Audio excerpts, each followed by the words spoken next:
ഏതോ ജന്മകൽപ്പനയിലെ മറ്റൊരു സ്റ്റോറിയിലേക്ക് എല്ലാവർക്കും സ്വാഗതം. അങ്ങനെ അശ്വന്റെയും ശ്രുതിയുടെയും വിവാഹം കഴിഞ്ഞെങ്കിലും പരസ്പരം അവർ രണ്ടുപേരും വേർപിരിഞ്ഞ് തന്നെയാണ് സ്വന്തം ബെഡ്റൂമിൽ കഴിയുന്നത്. ശ്രുതിയെ ആ വീട്ടിൽ ആരും അംഗീകരിച്ചിട്ടില്ല.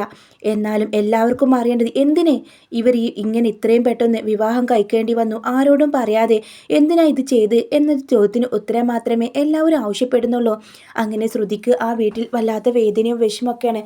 സ്വന്തം ചേച്ചിയും വീട്ടുകാരൊക്കെ അവൾ അകറ്റി നിർത്തുന്നുണ്ട്. എന്നാൽ അശ്വൻ എല്ലാവരുടെ മുമ്പിൽ ശ്രുതിയെ ന്യായീകരിക്കുകയും അവളോട് സപ്പോർട്ട് ചെയ്താണ് നിൽക്കുന്നത്. എന്നാൽ തൻ്റെ ബെഡ്റൂമിൽ അയാൾ തന്നോട് കാണിക്കുന്ന ദേഷ്യവും ഇതൊക്കെ ശ്രുതിക്കറിയാം. എന്തിനാ ഇദ്ദേഹം എന്നോട് ഇങ്ങനെ പെരുമാറുന്ന മാത്രം അവൾക്ക് മനസ്സിലാവുന്നില്ല. എല്ലാത്തിൻ്റെയും പിന്നിൽ ശ്യാമിൻ്റെ ബുദ്ധിയാണെന്ന കാര്യം അശ്വനോ അഞ്ജലിയോ ആരും തന്നെ മനസ്സിലാക്കുന്നില്ല. അങ്ങനെ അശ്വനാണെങ്കിലോ ശ്യാമിനോട് എൻ്റെ ചേച്ചിയോട് ഇത്ര നെറിക്കേട് കാണിക്കാം നിങ്ങൾക്ക് എങ്ങനെ മനസ്സ് വന്നേ? ഇപ്പോൾ നിങ്ങളൊരു അച്ഛനാണ്, ആ കാര്യം പോലും നിങ്ങൾക്ക് ഓർമ്മയില്ലല്ലോ എന്ന് പറയുമ്പോൾ അശ്വൻ പറയും, അത് നീ ഓർത്താൽ മാത്രം മതി. നിന്റെ പെങ്ങളെ കണ്ണീര് കുടിപ്പിക്കാതെ നയിക്കണമെങ്കിൽ അവളെ വീട്ടിലേക്ക് കൊണ്ടുപോയി വിട് എന്ന് പറയുന്നുണ്ട്. എന്നാൽ നിങ്ങളുടെ മോഹമൊന്നും ഒരിക്കൽ നടക്കില്ല. ഇപ്പോൾ ശ്രുതി എൻ്റെ ഭാര്യയാണ് എല്ലാ അർത്ഥത്തിലുമെന്ന് ശ്യാമിനോട് പറയാണ്. അതിനുശേഷം ശ്യാം ശ്രുതിയോട് പറയുന്നുണ്ട്, എന്തൊക്കെയാ ശ്രുതി ഇത്? നീ എന്തിനാ എൻ്റെ സ്നേഹം നിരസിച്ചത്? നിങ്ങൾ എന്നോട് മര്യാദക്ക് സംസാരിച്ചു. നിങ്ങൾക്കൊരു ഭാര്യയുണ്ട്, ഇപ്പം നിങ്ങളുടെ ഭാര്യ ഗർഭിണിയാണ്, എന്നിട്ട് പോലും നിങ്ങൾക്ക് നാണമില്ലേ എന്ന് ചോദിച്ച് ദേഷ്യപ്പെടാണ്. എനിക്കെത്ര നാണക്കേട് ആയാലും ഞാൻ നിന്നെ ഒരുപാട് സ്നേഹിച്ചിട്ടുണ്ട്, ഞാൻ നിന്നെ വിവാഹം കഴിക്കാനും ആഗ്രഹിച്ചിട്ടുണ്ട്, അതെല്ലാം നിനക്കറിയാം. ഒക്കെ എൻ്റെ സ്നേഹം ഒരിക്കലും ഒരു കള്ളമായിരുന്നില്ല എന്ന് പറയാട്ടോ. എന്നാൽ ശ്രുതി അവനെ നല്ല വാക്കുകൾ ചുട്ട മറുപടി കൊടുത്തുകൊണ്ട് തന്നെ അവിടുന്ന് പോവാണ്. അശ്വനാണെങ്കിലോ ഒരു സമാധാന ഓഫീസിലിരുന്നാലും തല വേദനിക്കാണ്. താൻ എത്രയേറെ സ്നേഹിച്ച ശ്രുതി ഒരിക്കലും ഇത്തരത്തിൽ പെരുമാറുമെന്ന് അവൻ ഒരിക്കൽ പോലും വിചാരിച്ചല്ല. ശ്യാമോ അവളും തമ്മിൽ ഇങ്ങനൊരു ബന്ധമുണ്ടെങ്കിൽ പിന്നെന്തിന് അവൾ എന്നോട് അടുപ്പം കാണിച്ചു എന്നൊക്കെ ഒരു ചോദ്യങ്ങൾ അവൻ്റെ ഉള്ളിലേക്ക് വരികയാണ്. അങ്ങനെ ഓഫീസിലിരുന്നിട്ട് ഇരിക്കപ്പുറത്ത് ഇല്ലാതെ അവൻ വീട്ടിലേക്ക് വരുന്നുണ്ട്. ഈ സമയം ബാത്റൂമിലായിരിക്കും ശ്രുതി. അങ്ങനെ ശ്രുതിയുടെ ഫോണിലേക്ക് ഒരു മെസ്സേജ് വരുമ്പോൾ അത് ശ്യാമിൻ്റെതാണെന്ന് മനസ്സിലാക്കാണ്. അത് ഓപ്പൺ ചെയ്ത് നോക്കുന്ന സമയത്ത് ശ്യാമിൻ്റെ യഥാർത്ഥ മുഖം അവൻ മനസ്സിലാക്കായിരുന്നു. എടി ശ്രുതി, ഞാൻ പറഞ്ഞത് നീ അനുസരിച്ചില്ലെങ്കിൽ നിന്റെ ഭർത്താവെന്ന ആ ഒരു അശ്വനെ വീണ്ടും തെറ്റിദ്ധരിപ്പിക്കാൻ എനിക്കാവും. അവനെ കണ്ടുകൊണ്ട് തന്നെയാണ് ഞാൻ നിന്നെ ചേർത്ത് പിടിച്ചത്. എല്ലാത്തിനും പിന്നിൽ എൻ്റെ കുബുദ്ധി തന്നെയാണ്. ഒരിക്കലും നിനക്ക് സമാധാനം കിട്ടില്ലടി. അതുകൊണ്ട് തന്നെ നിന്റെ ഭർത്താവിനെ തെറ്റിദ്ധരിപ്പിക്കാൻ അധികം പ്രയാസമൊന്നുമില്ല. അയാൾ വാത്തുടക്കില്ല. പെങ്ങളോട് അത്രയ്ക്കും സ്നേഹമാണ് അവന്. അതുകൊണ്ട് തന്നെ ഞാൻ പറഞ്ഞത് നിനക്ക് അനുസരിക്കുന്ന നല്ലത്. ഈ സമയം ബാത്റൂമിൽ നിന്ന് വെള്ളം വീഴുന്ന ശബ്ദം അശ്വൻ കേൾക്കുന്നുണ്ടായിരുന്നു. ശ്രുതി കുളിക്കാണെന്ന് അവനക്ക് മനസ്സിലായി. എന്നാൽ ഈ ശ്യാമിൻ്റെ കാര്യങ്ങളെല്ലാം കയ്യോടെ പിടിക്കണം, എന്തോ ഒരു ചതി നടക്കുന്നുണ്ട് താനറിയാത്ത.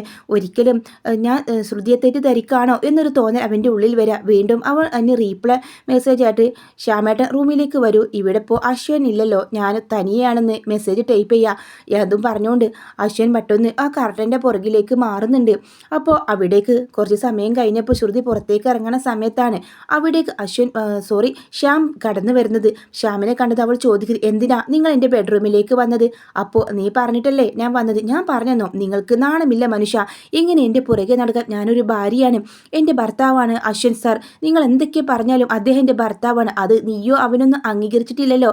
അവൻ നിന്നെ ഒരു വെപ്പാട്ടിയെ പോലെ പോലും കാണുന്നില്ലെന്ന് എനിക്കറിയാം എന്നും പറഞ്ഞ് അവളെ ചേർത്ത് പിടിക്കാൻ വരികയാണ്.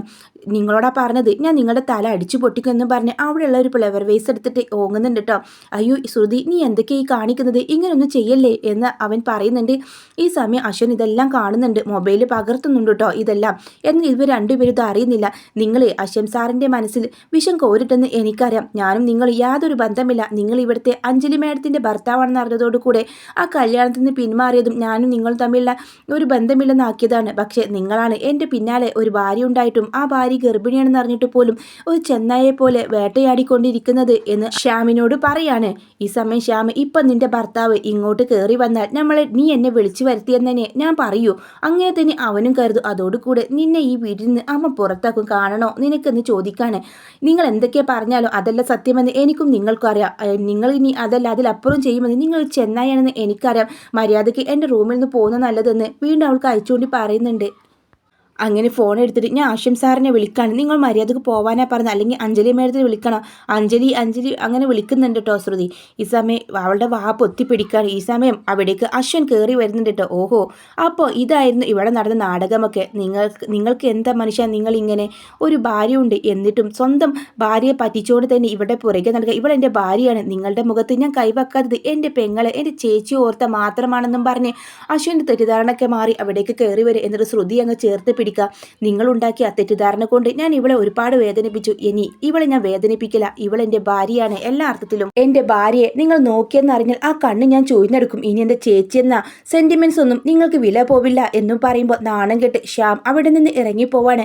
ഡോർ അടിച്ച് അവൾക്കരികിലേക്കായിട്ട് വരുന്നുണ്ട്. ശ്രുതിയുടെ അടുത്തെത്തിയിട്ട് അശ്വിൻ അവളുടെ കൈ പിടിച്ചിട്ട് അവളോട് പറയും, സോറി ശ്രുതി, ഞാൻ ഒരിക്കലും അറിഞ്ഞില്ല. അന്ന് ധൃതി പിടിച്ച് എൻ്റെ കഥ താലി കെട്ടിയതുപോലും എൻ്റെ പെങ്ങളുടെ ജീവിതം തകരുമെന്ന് ഈ വൃത്തികെട്ടവനുണ്ടാക്കിയ നാടകത്തിൽ ഞാനും പെട്ടുപോയി. ഒരു നിമിഷം ഞാൻ അത് വിശ്വസിച്ചു പോയി. എന്നോട് ക്ഷമിക്ക്. ഇപ്പോൾ സത്യങ്ങളെല്ലാം എനിക്ക് പൊളിഞ്ഞല്ലോ എന്നും പറയാൻ കേട്ടോ. ഇത് കേട്ട ശ്രുതി, അതൊന്നും കുഴപ്പമില്ല. പക്ഷേ ഞാൻ അനുഭവിച്ച വേദന അതൊക്കെ എനിക്കറിയാം. എല്ലാത്തിനും ഞാൻ നിന്നോട് മാപ്പ് പറയുന്നു. അങ്ങനെ അവൾക്കരികിലേക്ക് വന്ന് അവളെ താടിയിൽ പിടിച്ചോട് തന്നെ അവൻ മാപ്പ് പറയുന്നുണ്ട്. ഒരിക്കലും ഇനി വേദനിപ്പിക്കില്ല. ഈ കണ്ണുകൾ നിറയാൻ ഞാൻ സമ്മതിക്കില്ല. എൻ്റെ ചേച്ചി പാവം, അവർ ഒന്നും അറിയില്ല. അത്രയേറെ ഭർത്താവിനെ അന്ധമായി വിശ്വസിക്കുകയും സ്നേഹിക്കുകയും ചെയ്യാണ്.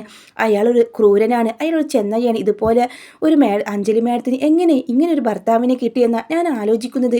അയാൾ ചെയ്തു വെച്ച കാര്യങ്ങളൊക്കെ അല്ല അശ്വിൻ സാർ അറിയുമെങ്കിൽ അയാൾക്ക് ഇവിടെ നിന്ന് തന്നെ അടിച്ച് പുറത്താക്കുമായിരുന്നു. അയാൾ അത്രയ്ക്ക് ഒരു ചെന്നൈയാണ്. ഇതുപോലെ ഒരാളെ കയ്യിൽ ചേച്ചിയെ കൊടുക്കേണ്ടായിരുന്നു. എങ്ങനെ അറിയാനാണ്? അയാൾ ചേച്ചിയെ ഒരുപാട് സന്തോഷിപ്പിക്കുന്നുണ്ട്. രാജകുമാരി എന്ന് വിളിച്ച് ചേച്ചിയുടെ മനസ്സും എല്ലാം അവർ കട്ടെടുത്ത് കഴിഞ്ഞു. ഇനിയിപ്പോൾ ചേച്ചിയോട് പറഞ്ഞ് വിശ്വസിക്കില്ല. ചേച്ചിക്ക് ഇത് താങ്ങാവുന്നതിലപ്പുറമായിരിക്കും. ഇതുപോലൊരു അറിവ് ചേച്ചി കിട്ടിയ ഷോക്കായി പോകും ചേച്ചി. എൻ്റെ ചേച്ചി ജീവനോട് ഇരിക്കണം. എൻ്റെ ചേച്ചി ഒരുപാട് ആഗ്രഹിച്ചിരുന്നു. വയറ്റിൽ കുഞ്ഞ്. ആ കുഞ്ഞിനോ ചേച്ചിക്കോ ആപത്തൊന്നും വരാൻ പാടില്ല. ഇവന് എന്ത് ചെയ്യണമെന്ന് എനിക്കറിയാം. പക്ഷേ ഇനിയൊരിക്കലും ഇവന് ഇപ്പോൾ അടുത്തൊന്നും ഇങ്ങനെയൊന്നും ചെയ്യാൻ പറ്റില്ല. എൻ്റെ ചേച്ചി ആ കുഞ്ഞിനൊന്ന് പ്രസവിക്കട്ടെ, ബാക്കി കാര്യം ഞാൻ നോക്കിക്കോളാം. അങ്ങനെ അശ്വൻ പറയും, അതൊക്കെ പോട്ടെ, ഞാൻ നിന്നെ വേദനിപ്പിച്ചതിൽ നിനക്ക് പരിഭവമില്ലേ? എന്നോട് ദേഷ്യം തോന്നിയിട്ടുണ്ടോ? ഇല്ല അശ്വൻ സാർ, എൻ്റെ കഥ താലി കെട്ടി എൻ്റെ ഭർത്താവല്ലേ, എനിക്കില്ല. എന്തെങ്കിലും ഒരു കാരണമില്ലാതെ നിങ്ങൾ ദേഷ്യപ്പെടില്ലെന്ന് എനിക്കറിയാമായിരുന്നു. ഇതിൻ്റെ പിന്നിലും ആ ശ്യാമായിരിക്കുമെന്ന് എൻ്റെ മനസ്സ് അന്നേ പറഞ്ഞിരുന്നു എന്നും പറഞ്ഞ് രണ്ടുപേരും കൂടെ വാരിപ്പുണരാട്ടോ. അവരുടെ യഥാർത്ഥത്തിൽ തന്നെ അഞ്ജലി ചേച്ചിയുടെയും ഒക്കെ ഒരു അനുഗ്രഹത്താൽ തന്നെ അവർ രണ്ടുപേരുടെയും ശാന്തി മുഹൂർത്തം അവിടെ നടക്കുന്നുണ്ട്. നല്ലൊരു കിടിലൻ എപ്പിസോഡ് തന്നെയാണ് കേട്ടോ. ഈ വീഡിയോ ഇഷ്ടമായാൽ ലൈക്ക് ചെയ്യാനും സബ്സ്ക്രൈബ് ചെയ്യാനും മറക്കല്ലേ.